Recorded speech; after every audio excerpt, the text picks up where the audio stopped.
Hey, hello. Balik lagi di channel Spoiler Moon dan kita akan lanjutkan lagi kisah hidup Fang Yuan. Di part sebelumnya, Fang Yuan berhasil menggagalkan rencana klan Fang dan bahkan mengambil satu langkah yang dapat mempengaruhi klan Fang sepenuhnya, menempatkan salah satu klonnya sebagai pengganti Fang Dichang.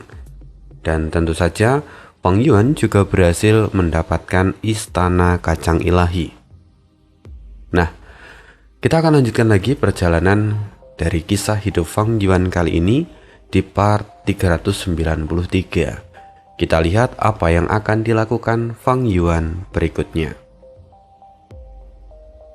Di kedalaman Laut Timur, di markas suku Gu, lebih dari setengah bulan telah berlalu di tanah terberkati itu.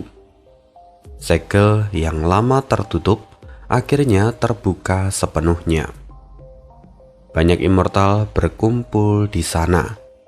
Ada klon manusia naga Fang Yuan alias Wu Shuai, 2 jenderal naga, pemimpin suku Gu sendiri dan beberapa immortal manusia binatang.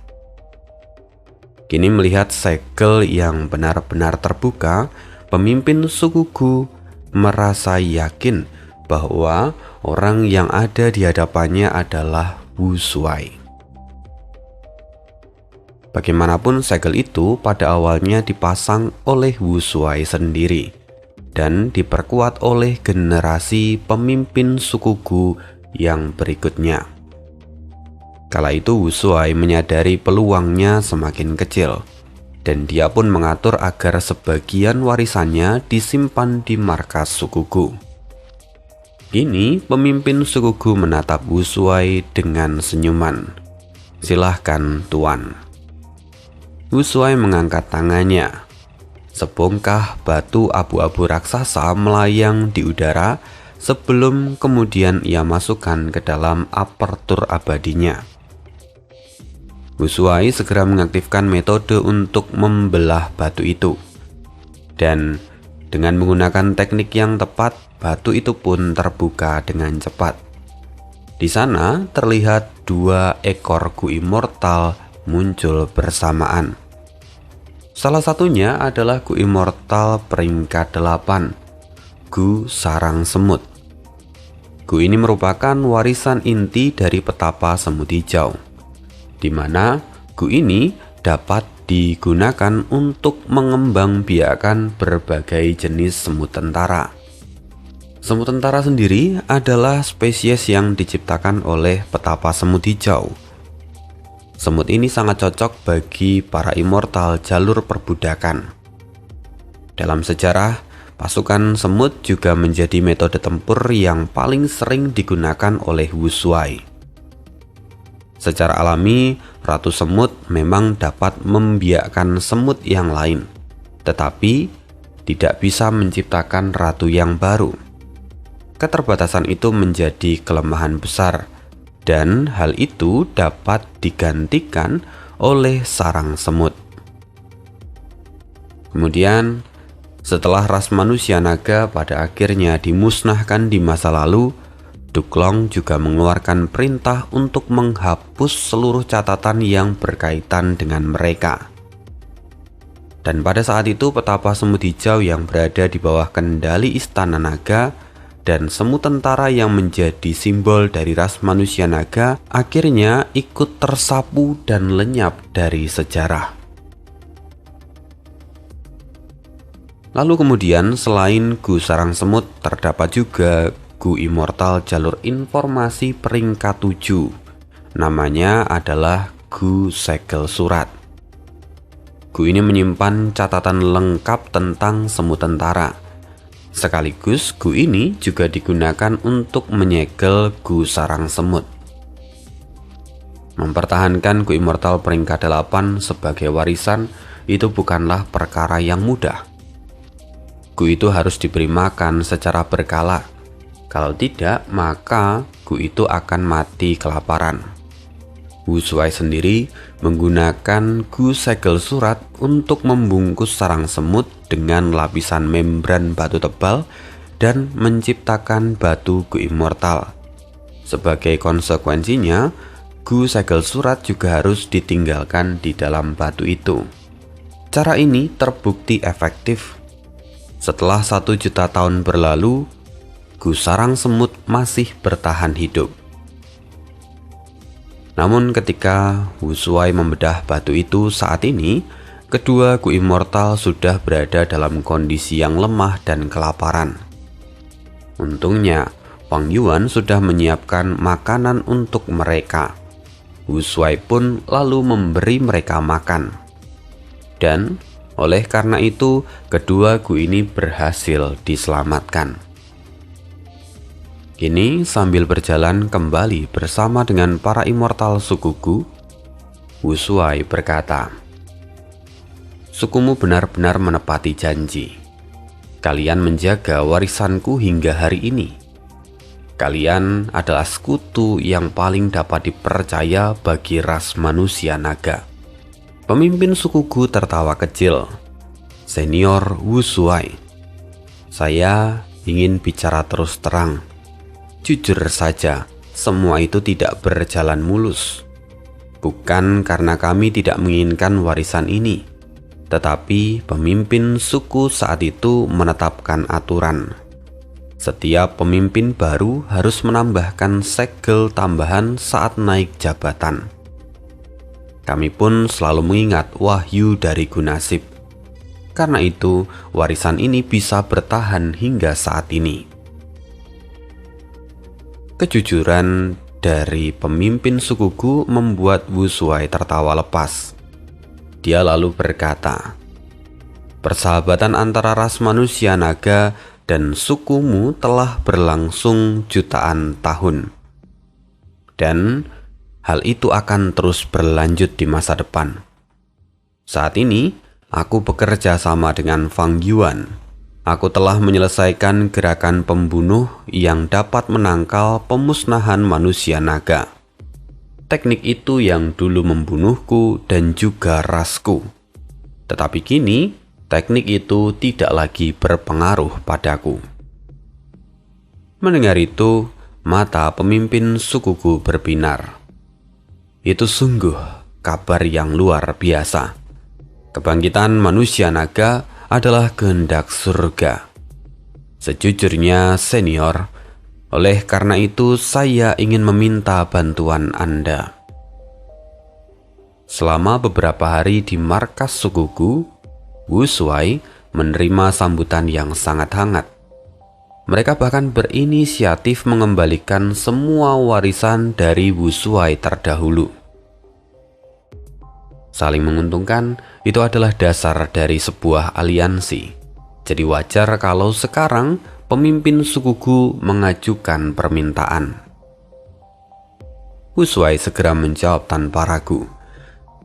"Katakan saja, selama itu masih ada dalam kemampuanku, aku tentu akan membantu kalian." Pemimpin suku Gu tersenyum dan kemudian bertanya, "Saya ingin tahu, apakah mungkin kalau sebagian anggota suku kami dirubah menjadi manusia naga?" Fang Yuan pun mengangguk. "Teman lamaku, Gu Liang, pemimpin sukumu pada masa itu, juga memiliki niat yang sama. Sekarang, aku telah menyempurnakan metode perpanjangan umur manusia naga versi baru. Tentu saja aku bisa membantu kalian."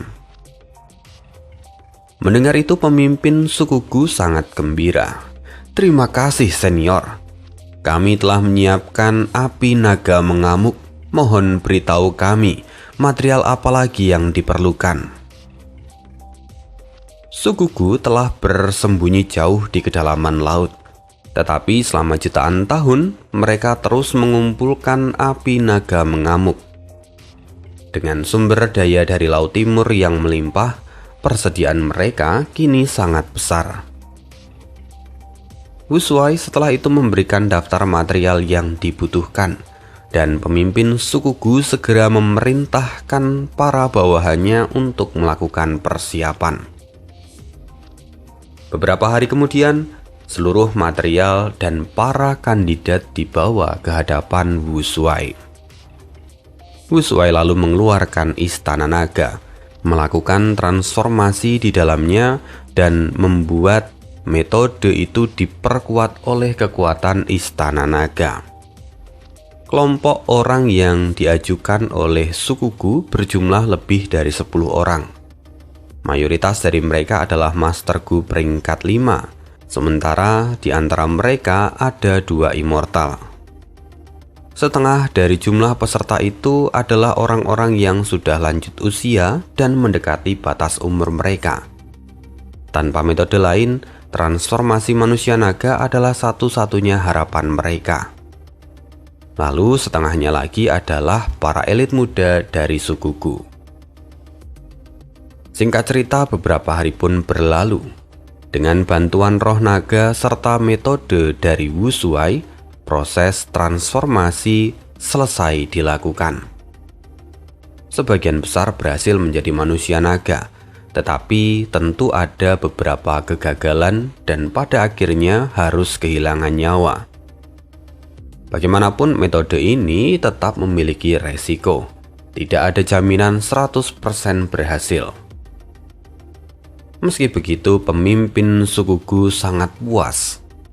Dia mengatakan, "Senior, tingkat keberhasilan metode Anda bahkan jauh melampaui metode yang lama."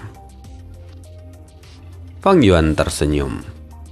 Bagaimanapun, ini adalah harga dari pencapaian yang diperoleh dari pemusnahan ras kami. Tentu saja aku meningkatkannya sebisa mungkin. Wu Shuai tampak menghela nafas sejenak. Ada sedikit kesedihan yang terlihat di wajahnya. Melihat itu, pemimpin suku Gu segera berkata, "Sungguh saya turut berduka, senior." Lalu setelah itu pemimpin suku Gu menyerahkan sekumpulan material abadi. Untuk membiarkan semut tentara, sarang semut tidak hanya membutuhkan esensi abadi, tetapi juga membutuhkan material tertentu. Pemimpin suku Gu sendiri telah mengetahui rahasia ini sejak lama, dan dia secara khusus telah mengumpulkannya sebagai tanda ketulusan dari suku Gu. Namun, Wu Shuai dengan segera menolaknya. "Aku membantu kalian sebagai balas budi. Aku tidak memerlukan imbalan apapun." Tapi pemimpin suku Gu sambil tersenyum berkata, "Senior, mohon untuk tidak merasa sungkan. Ini hanyalah tanda terima kasih kecil kami." Namun Wu Shuai tetap menolak. "Aku tidak bisa menerimanya. Tidak mudah bagimu mempertahankan suku ini hingga sekarang.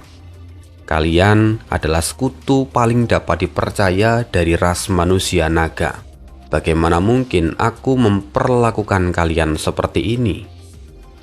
Jika memang aku kekurangan material, aku bisa memintanya dari Fang Yuan. Kalian tidak perlu khawatir." Pemimpin suku Gu kini tampak serius. Dia berkata, "Senior, Fang Yuan adalah iblis di era ini. Meski kultivasinya hanya peringkat 7, tetapi pengadilan surgawi pun kesulitan menghadapinya. Dia licik dan kejam. Dia mampu melakukan apapun demi keuntungannya sendiri. Saya sungguh berharap Anda tetap waspada padanya." Wu Shuai menahan tawa dalam hati. Pemimpin suku Gu tidak tahu bahwa Wu Shuai yang ada di hadapannya itu adalah salah satu klon Fang Yuan itu sendiri.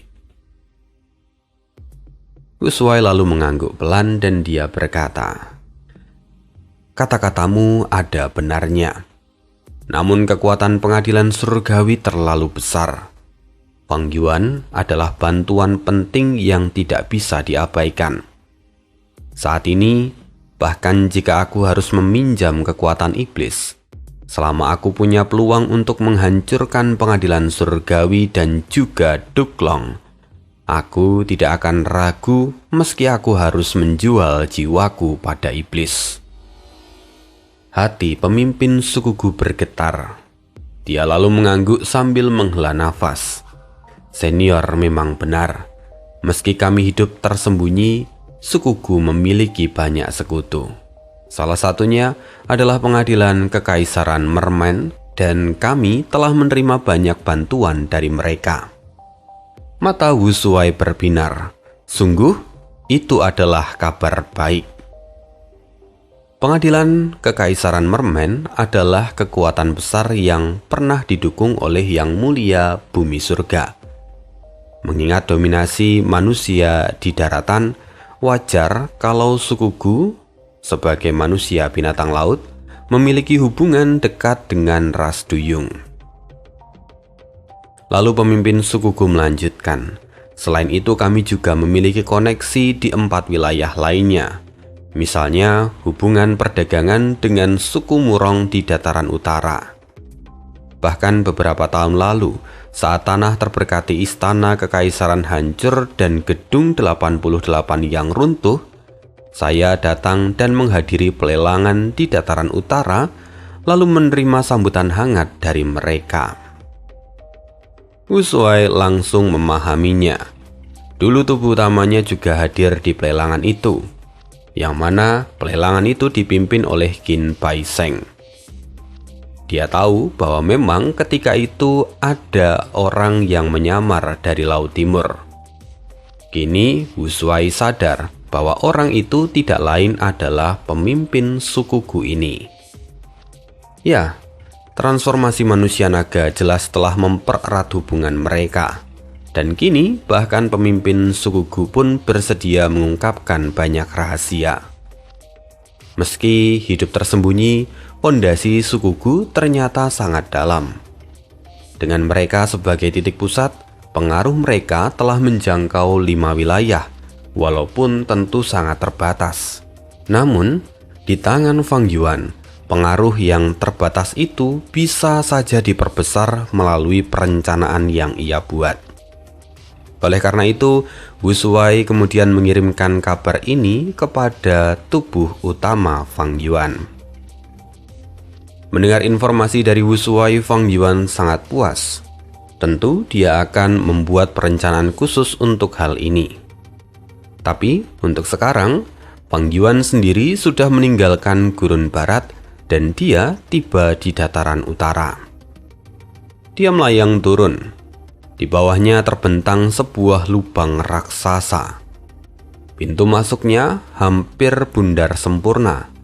Diameternya membentang ratusan kilometer. Itu adalah pemandangan yang luar biasa megah.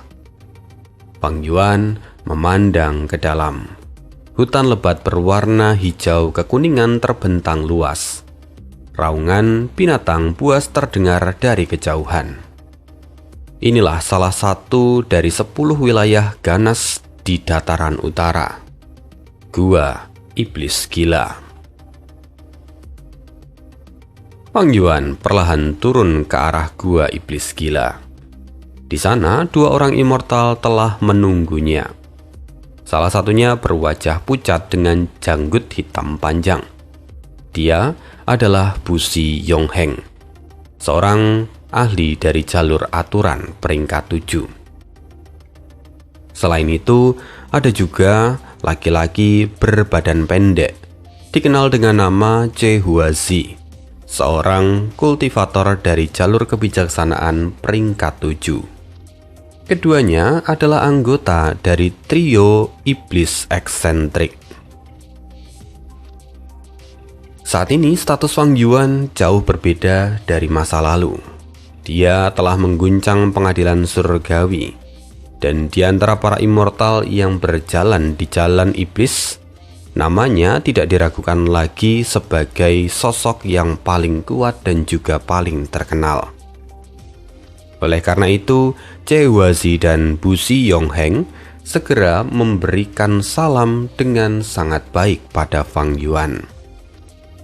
Fang Yuan pun tersenyum. Akhirnya kita bertemu lagi, teman-teman.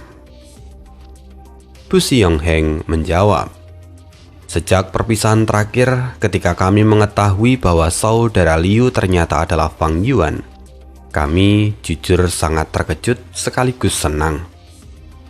Dan karena kamu datang hari ini, pasti kamu memiliki cara untuk menembus penghalang yang ada. Kami sudah menunggu kedatanganmu." Dulu ketika Fang Yuan datang ke gua iblis gila ini, dia menggunakan identitas samaran sebagai Liu Guanyi. Sehingga Bu Xiong-heng masih memanggilnya dengan nama Saudara Liu. Fang Yuan tersenyum. Dia kemudian tampak mengamati sekitar dan bertanya, "Kenapa aku tidak melihat Pang San di sini?" Huazi menjawab, "Saat ini Pang San telah memperoleh beberapa pencerahan saat dia sebelumnya menjelajahi lapisan ketujuh. Kini dia sedang berkultivasi tertutup." Fang Yuan tersenyum tipis. Dia langsung memahami maksud sebenarnya dari keadaan itu, di mana trio iblis gila eksentrik jelas sedang berjaga terhadapnya. Ketika dia masih menggunakan identitas sebagai Liu Guanyi, kekuatannya memang belum menonjol. Tetapi kini reputasinya mengguncang 5 wilayah. Maka wajar kalau mereka bertiga pada akhirnya khawatir. Saat ini, kemungkinan besar Pang San bersembunyi sebagai langkah cadangan. Kalau sampai sesuatu terjadi, maka setidaknya salah satu dari mereka masih tersisa. Meski begitu, sebenarnya Fang Yuan tidak berniat menyerang mereka. Ya, setidaknya untuk saat ini. Lagi pula, target utama Fang Yuan saat ini tetap sama, yaitu warisan sejati tak terbatas, peninggalan dari Yang Mulia Iblis tanpa batas. Dalam waktu dekat, Pengadilan Surgawi pasti akan mengadakan konvensi jalur penyempurnaan di benua tengah untuk memulihkan Gunasip. Saat itu, perang besar para immortal dari 5 wilayah tidak akan terhindarkan. Dan dalam konflik sebesar itu, kekuatan pribadi saja tidak akan cukup. Metode di tingkat venerable lah yang dapat membalikkan situasi dalam sekejap. Fang Yuan telah menyadari hal itu dari pengalaman di kehidupan sebelumnya. Karena itu, rencana Fang Yuan di kehidupan ini bukan hanya untuk memperkuat diri, tetapi juga untuk mengumpulkan warisan sejati dari para venerable. Jika dia dapat memicu metode mereka, itu justru akan menjadi kartu truf penting dalam rencananya untuk menghancurkan Gunasip. Dan saat ini salah satu warisan dari venerable ada di tempat ini. Maka Fang Yuan berniat untuk menjelajahinya. Pengaturan waktu Fang Yuan sendiri sungguh sangat tepat. Semua sudah diperhitungkan dengan baik. Sekarang kekuatannya telah melonjak drastis. Di permukaan mungkin dia masih terlihat sebagai kultivator peringkat 7. Tetapi kekuatan tempurnya bahkan sudah menyentuh puncak peringkat 8. Kalaupun ketiga trio iblis gila ini bergabung dan melawannya, dia akan mampu mengalahkan mereka dengan mudah. Atau setidaknya mundur tanpa halangan. Selain itu, dalam waktu dekat, surga panjang umur akan membangkitkan Bing Saichuan. Kebangkitannya pasti akan mengguncang dataran utara. Dan jika Fang Yuan datang lalu membuat keributan setelahnya, dia justru akan berisiko berhadapan dengan kekuatan penuh dari surga panjang umur. Situasi itu tentu tidak akan menguntungkan baginya. Karena itu, sekarang adalah waktu yang paling tepat. Bu Xiong-heng lalu memimpin jalan, sementara Huazi berjalan di samping Fang Yuan sambil terus berbincang. Mereka mulai memasuki kedalaman dari gua iblis gila. Gua ini memiliki 9 lapisan yang berbeda. Lapisan pertama atau wilayah terluar adalah pemandangan yang terlihat dari langit. Lapisan kedua berupa tanah berbatu yang sangat panas. Lalu lapisan ketiga diselimuti oleh kabut putih tebal dan juga dipenuhi oleh binatang buas. Setiap lapisan memiliki lingkungan yang berbeda, dan pada interval tertentu, suara iblis dari lapisan ke-9 juga akan menyebar ke seluruh gua. Saat itu terjadi, semua makhluk akan kehilangan akal dan saling bertarung satu dengan yang lain. Semakin dalam lapisan yang mereka tuju, semakin kuat juga pengaruhnya. Tapi, metode yang diciptakan oleh trio iblis eksentrik mampu menahan sebagian efek dari suara iblis. Walaupun Fang Yuan sendiri menggunakan metode yang telah ia modifikasi sendiri dengan jalur aturan. Suara iblis itu pada dasarnya adalah manifestasi tanda Dao yang kacau. Kegilaan yang terjadi itu hanyalah efek samping.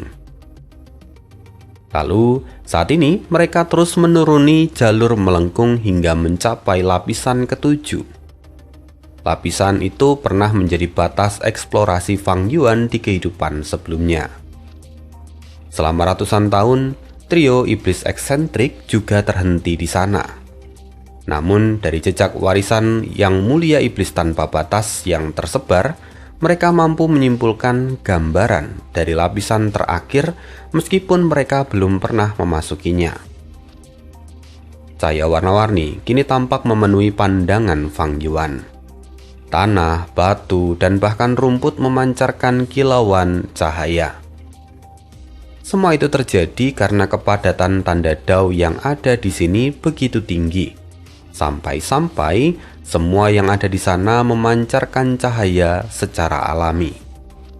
Setiap butir tanah di lapisan ke-7 itu setara dengan material abadi peringkat 9. Sayangnya, mereka tidak dapat digunakan karena tanda Dao yang saling bertabrakan.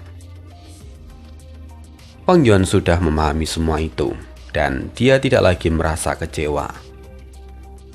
Che Huazi kemudian berkata, "Saudaraku, mari." Fang Yuan pun tertawa ringan. Dia berkata, "Sejak kegagalan terakhir, aku mendapatkan banyak pemahaman baru. Aku ingin mencobanya sekarang." Fang Yuan mulai melangkah di lapisan ke-7. 10 langkah pertama dia tampak santai. 20 langkah pertama dia masih terlihat biasa saja. Ketika di langkah ke-30, Fang Yuan mulai terlihat serius. Di langkah 40, nafasnya mulai terdengar berat. Di langkah ke-50, dia mulai kelelahan. Di langkah ke-60, Fang Yuan bahkan sempat berhenti sejenak. Kedua orang yang lain saling bertukar pandang dan terkejut. Tanpa berhenti, mereka hanya mampu berjalan sekitar 45 langkah. Sementara Fang Yuan kini telah melampaui langkah ke-60. Bahkan dia belum mengerahkan seluruh kekuatannya. Mereka tentu kagum.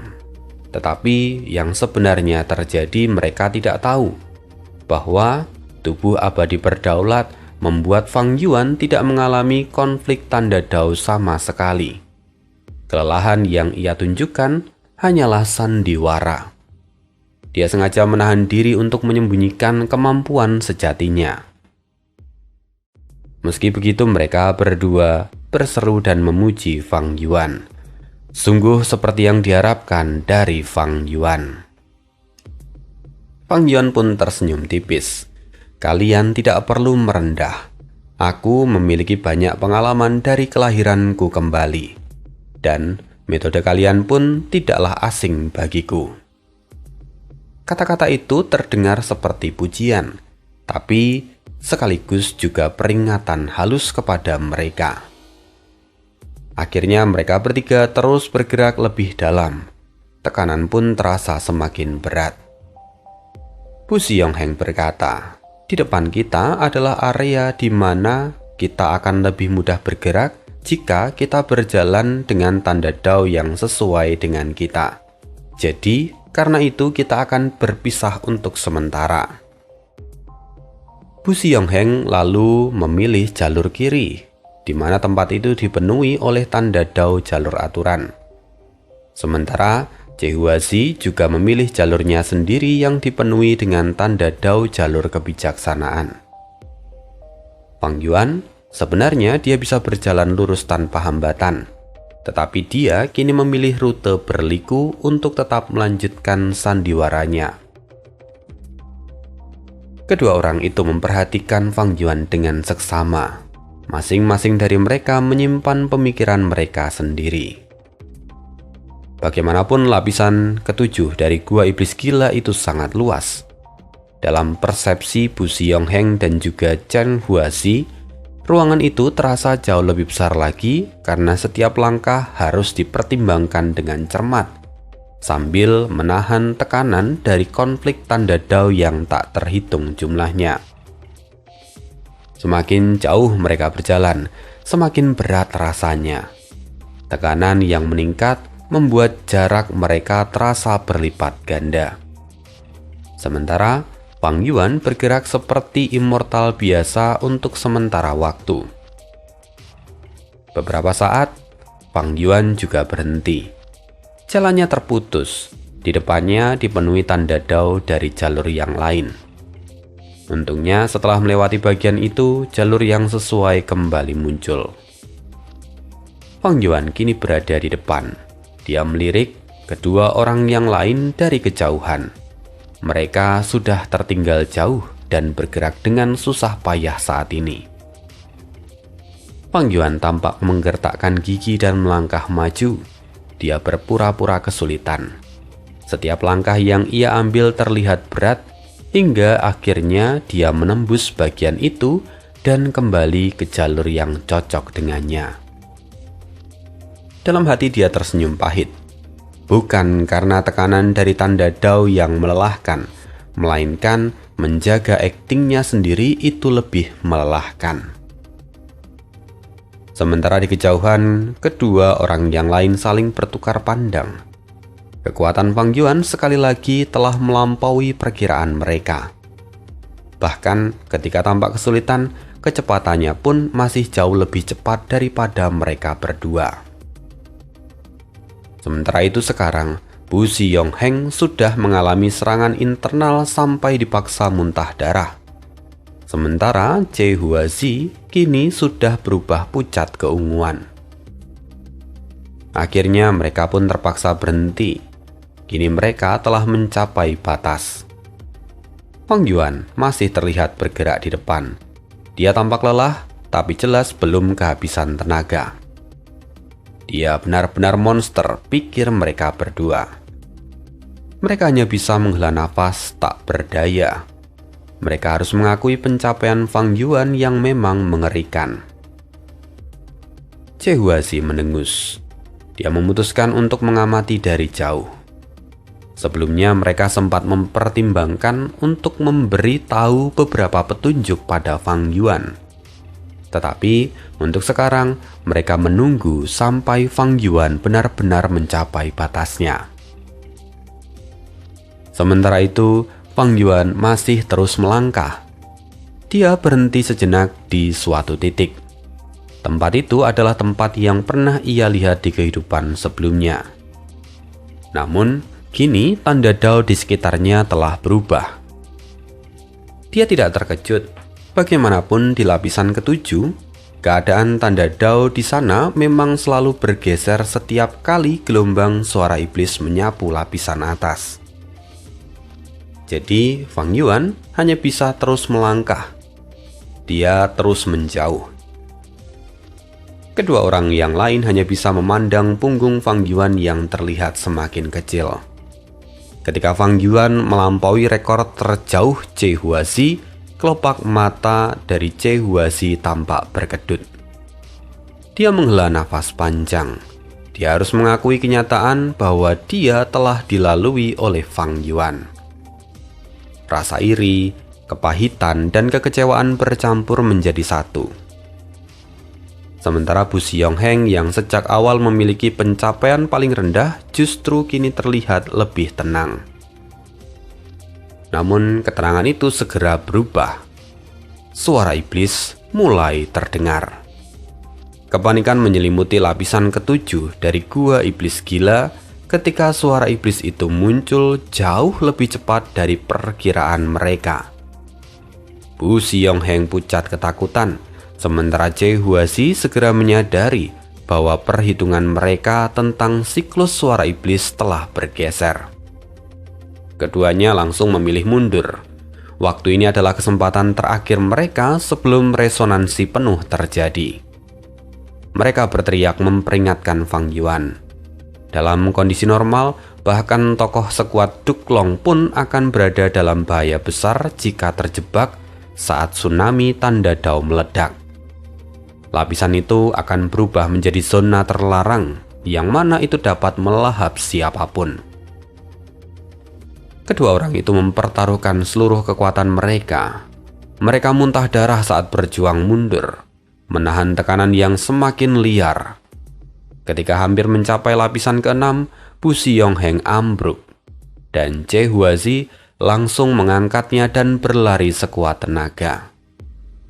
Namun sebelum benar-benar keluar, Che Huazi menoleh ke belakang. Dia membeku. Fang Yuan saat ini tidak mundur. Dia justru terus melangkah maju. Ketika dipanggil, Fang Yuan hanya tersenyum tenang. Dia berkata bahwa sudah terlambat baginya untuk kembali. Tetapi, dia memiliki metode penyelamatan nyawa dan sudah siap untuk menghadapi resiko ini. Ucapan itu membuat Che Huazi terdiam. Dia hanya mampu membalas dengan harapan mereka akan bertemu lagi di masa depan. Makna kalimat itu berlapis. Itu bisa menjadi doa agar Fang Yuan selamat. Sekaligus firasat bahwa jalan pencarian mereka semua pada akhirnya akan membawa ke batas hidup dan mati yang sama. Jadi, pada akhirnya mereka akan bertemu, tetapi entah di kesempatan yang mana. Lalu setelah kedua orang itu pergi, Fang Yuan merenung sejenak. Dia memahami betapa dalamnya persahabatan dari trio iblis eksentrik. Hubungan yang tanpa ikatan darah, tetapi cukup kuat untuk membuat mereka mau mempertaruhkan nyawa satu sama lain. Sementara itu di saat yang sama, gelombang tanda dao mulai bergolak seperti lautan cahaya. Tapi bagi Fang Yuan, semua itu tidak menimbulkan ancaman sedikit pun. Tubuh abadi berdaulatnya membuat semua konflik tanda dao menjadi tidak berarti. Kini, Fang Yuan tidak lagi berpura-pura. Dia melangkah dengan santai dan maju ke depan. Pemandangan yang ada di hadapannya begitu megah. Arus tanda dao berlapis warna, seperti samudra cahaya yang tak terbatas. Fang Yuan tersenyum tipis. Jika suatu hari dia meninggalkan warisan, maka pemandangan seperti inilah yang ingin ia abadikan bagi generasi berikutnya. Sementara itu di lapisan ke-6, Che Huazi tampak berlutut dan segera menyembuhkan Bu Siongheng. Sementara luka di tubuhnya sendiri ia abaikan untuk sementara. Perlahan, Bu Siongheng membuka mata. Tatapannya kosong sesaat, lalu kesadarannya mulai kembali. Wajahnya langsung dipenuhi rasa lega. Aku benar-benar berhasil melarikan diri kali ini. Kamu telah menyelamatkanku sekali lagi, saudaraku. Tapi di mana Fang Yuan? Tunggu, apakah dia tidak sempat mundur? Che Huazi tersenyum pahit. Tidak. Dia masih ada di lapisan ke-7. Dia mengatakan dari jarak itu bahwa sudah terlambat baginya untuk mundur. Bu Siongheng tertegun. Setelah beberapa saat dia menghela nafas panjang, dia berkata, "Begitulah hidup. Siapa sangka Fang Yuan yang begitu perkasa akan gugur di tempat ini." Walau reputasi Fang Yuan mengguncang dunia, Bu Siongheng tidak melihat banyak peluang baginya untuk bertahan. Dia tahu betapa mengerikannya gua setan gila. Che Huazi sendiri kini sudah kembali tenang, tetapi ekspresinya tampak aneh. Mungkin ini sulit dipercaya, tetapi aku punya firasat aneh bahwa Fang Yuan akan selamat. Rasionalitasku mengatakan bahwa itu mustahil, dan aku juga tidak bisa menemukan cara apapun baginya untuk bertahan. Tetapi entah kenapa perasaan itu tetap ada. Bu Xiong-heng keheranan. Dia lalu berkata, "Saudaraku, kamu adalah jalur kebijaksanaan. Firasatmu mungkin adalah tanda." Chehuazi tampak menggeleng pelan. Apakah setiap firasat jalur kebijaksanaan pasti benar? Sungguh mungkin ini hanya harapanku. Dia terlalu kuat, bahkan jauh melampaui kita. Dunia juga diguncang olehnya. Bahkan pengadilan surgawi kesulitan menghadapinya. Tetapi karakter seperti itu justru akan dimusnahkan di gua setan gila. Mungkin nasibnya adalah bayangan dari nasib kita kelak. Aku tidak bisa menahan rasa empati padanya. Bu Xiong-heng terdiam. Beberapa saat kemudian, Chehuazi memecahkan keheningan. "Ayo pergi, kita akan mundur dan beristirahat. Saat suara iblis itu benar-benar berhenti, kita akan kembali ke lapisan ketujuh untuk mencarinya." Bu Xiong-heng mengangguk. Walaupun dalam hatinya dia tahu kalau peluang Fang Yuan nyaris tidak ada. Dengan saling menopang, mereka berjalan perlahan, menahan siksaan dari suara iblis yang masih menusuk di telinga. Jalan di depan mereka kini tertelan kegelapan, dan kedua sosok itu perlahan menghilang di dalamnya. Dengan langkah terhuyung, tapi mereka terus bergerak. Mereka sama sekali tidak menyadari bahwa di lapisan ketujuh, Fang Yuan masih hidup. Bahkan baru saja dia menemukan sebuah penemuan yang penting. Tatapan Fang Yuan berbinar. Ini tanda dao jenis baru? Di tengah gelombang tanda dao yang berkilauan, dia menemukan beberapa tanda dao yang benar-benar asing. Fang Yuan tidak pernah melihat tanda dao ini sebelumnya. Pada awalnya, tanda dao ini tersembunyi. Jumlahnya terlalu sedikit untuk dilihat. Mereka tidaklah mencolok. Tetapi karena suara iblis itu, semua tanda dao kini bergerak tanpa henti. Konflik antar jalur membuat tanda dao sejenis mulai berkumpul. Ukurannya pun membesar sehingga kini bisa dilihat dengan lebih mudah. Fang Yuan segera menyimpulkan penyebabnya. Saat suara iblis baru dimulai, semua tanda dao saling bercampur satu dengan yang lain. Namun setelah beberapa waktu, tanda dao dari jalur yang sama mulai berkumpul, membentuk warna yang seragam. Pemandangan itu jauh lebih jelas dan menakjubkan. Kini di depannya terlihat tanda dao dari jalur logam yang menggeliat seperti ular piton raksasa. Lalu di sisi kiri tanda dao jalur jiwa membentang seperti awan hitam sebesar tembok kota. Sementara di dekat kakinya terlihat tanda dao baru yang mengalir lembut seperti sungai. Fang Yuan berhenti sejenak dan mengamatinya dengan seksama. Tak lama kemudian wajahnya dipenuhi keterkejutan. Dari tanda dao itu, dia seolah melihat bilah dan pedang, mencium kapak dan tombak, merasakan palu, dan mendengar desiran anak panah. Ekspresinya berubah serius. Tanda dao ini jelas mewakili jalur baru. Jalur yang luas, mencakup bilah, pedang, kampak, tombak, dan berbagai senjata lain. Jika suatu hari seseorang menciptakannya, jalur ini pasti mencakup jalur pedang dan jalur bilah. Kekuatan tempurnya jelas akan luar biasa, dan kedalamannya tentu berkaitan erat dengan jalur manusia.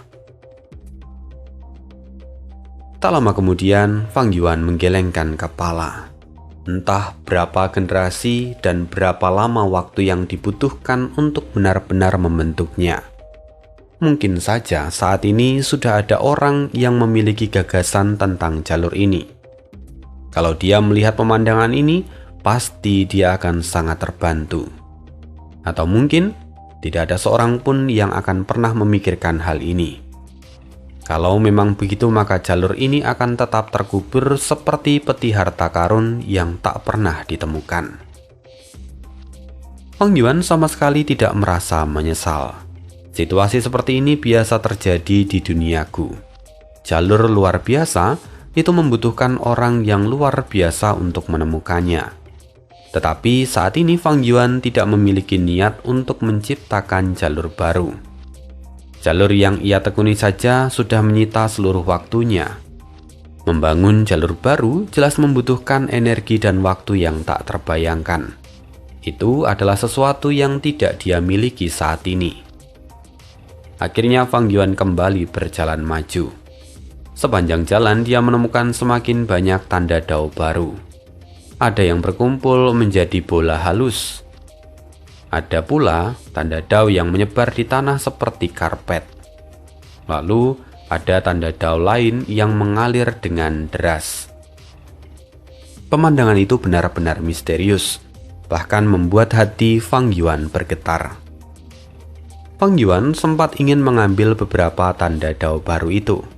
Tetapi saat ini suara iblis masih bergema, dan dia juga tidak punya metode untuk menangkap tanda dao. Pikiran Fang Yuan berputar cepat. Klan Fang memiliki warisan dari Yang Mulia Iblis Surga Pencuri, serta mereka memiliki rumah Gu Sarang Pencuri. Jika sarang pencuri digunakan di sini, bisakah aku mencuri tanda dao? Inspirasi melintas di benaknya. Material abadi memang melimpah di gua iblis gila. Tetapi hampir semuanya tak bernilai. Karena tanda dao pada material itu kacau, bercampur dengan berbagai jalur yang berbeda. Semua material itu mungkin tak berguna. Namun, tanda dao itu sesuatu yang berbeda. Fang Yuan sendiri mendapatkan semua informasi dari jiwa Fang Dicang. Dia telah mendapatkan berbagai informasi tentang klan Fang, termasuk tentang rumah Gu Sarang Pencuri.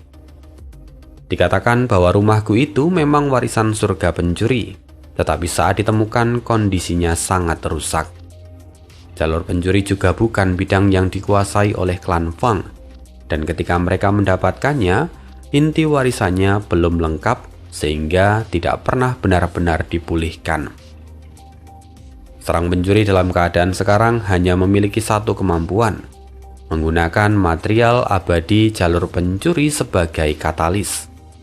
Tanda dao jalur pencuri di dalam material itu akan dikonsumsi seketika, lalu tanda dao dari dunia luar akan dicuri.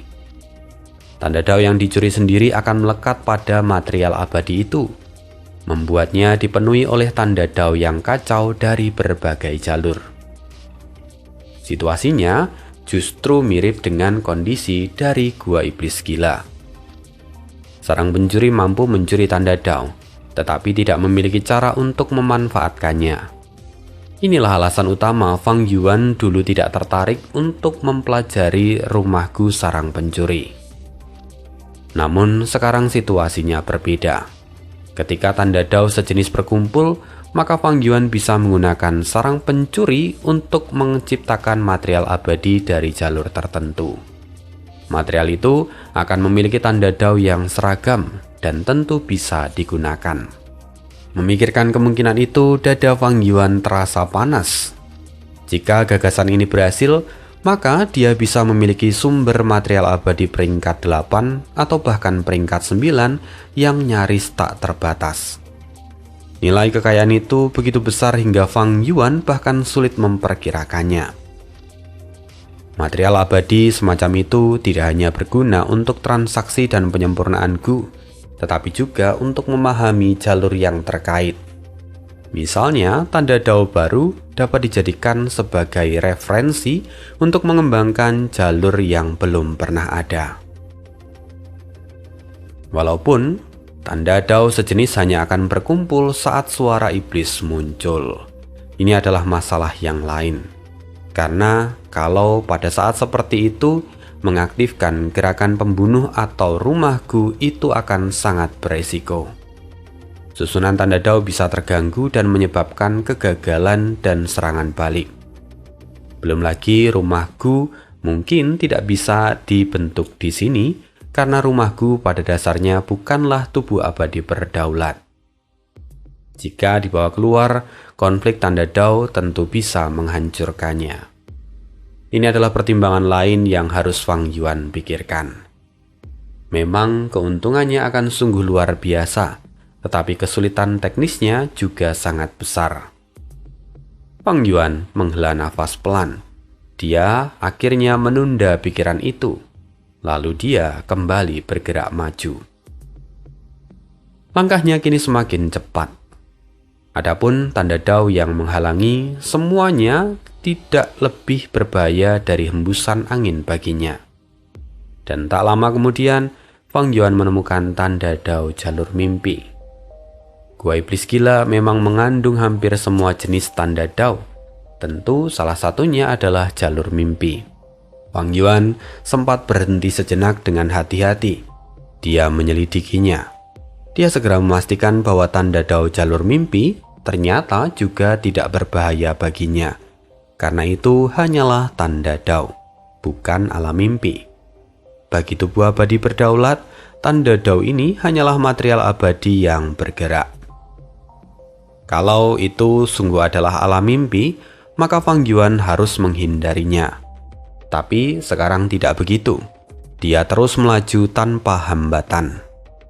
Suara iblis masih menimbulkan gangguan, tetapi dia telah menciptakan metode khusus. Gerakan pembunuh itu dirancang untuk mempertahankan kewarasannya dalam waktu yang lama. Sementara di sekitarnya gelombang warna-warni terus bergejolak. Kadang seperti tsunami, kadang seperti kawanan kuda yang berlari, kadang seperti air terjun, ataupun kadang seperti burung yang berputar di langit.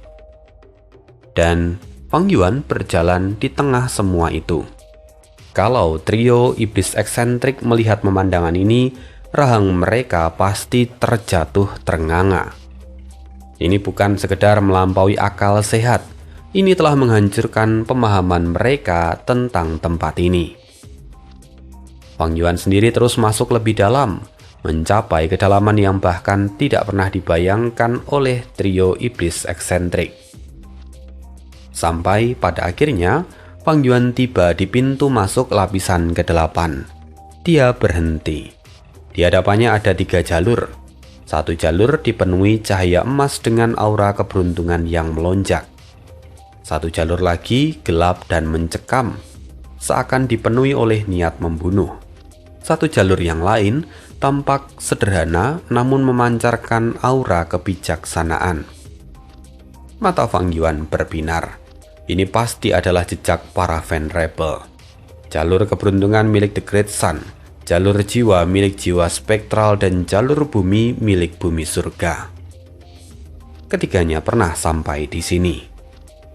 Di tengah kekacauan tanda Dao dan tekanan suara iblis yang mampu memusnahkan hampir semua immortal, tanda Dao yang ditinggalkan oleh ketiga fan rebel itu tetap kokoh. Hanya bagian tepinya yang terkelupas seperti puing-puing bangunan lama. Mata Fang Yuan menyipit. Dia bisa berada di sini berkat tubuh abadi berdaulat. Tetapi para fan rebel berbeda. Tanda Dao mereka saling bertentangan, tetapi mereka tetap maju dengan kekuatan mutlak. Inilah puncak kekuatan sejati. Bakat dan pencapaian trio iblis eksentrik memang sudah langka, tetapi mereka tetap harus mencari jalan. Sementara para fan rebel tidak perlu. Kemanapun mereka melangkah, di sanalah jalan tertinggi akan tercipta. Fang Yuan sendiri tidak terkejut melihat para fan rebel pernah datang ke sana. Dia bahkan sudah menduga ini sebelumnya. Apalagi Gua Iblis Gila berasal dari era yang mulia iblis tanpa batas. Jika trio iblis eksentrik bisa menemukannya, maka para fan rebel tentu juga bisa melakukan itu. Sebagai eksistensi tertinggi di antara para immortal, Menemukan tempat ini adalah hal yang wajar bagi mereka. Tapi, sebuah pertanyaan muncul di benak Fang Yuan. Mengapa hanya jejak ketiga Venerable ini yang ada di sana? Mengapa jalur mereka hanya muncul di dekat pintu masuk lapisan ke-8? Keraguan itu terlintas, tetapi Fang Yuan tidak berhenti. Dia langsung melompat melewati pintu masuk. Kegelapan berlalu dalam sekejap. Pada detik berikutnya, kaki Fang Yuan menapak di tanah yang kokoh. Fang Yuan tertegun.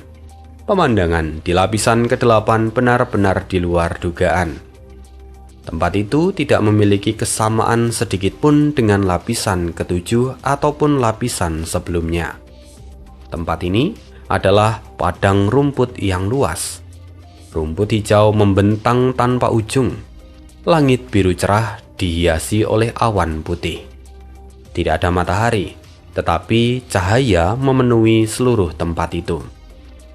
Bunga liar pun bermekaran di mana-mana. Aroma mereka terbawa angin lembut dan menyapu wajah Fang Yuan. Dia tertegun. Inikah lapisan ke-8 dari gua iblis gila? Fang Yuan benar-benar tercengang. Lalu apa yang menunggu Fang Yuan di lapisan ke-8? Kita akan kupas di part berikutnya. Terima kasih untuk hari ini dan see you again di next video. Bye.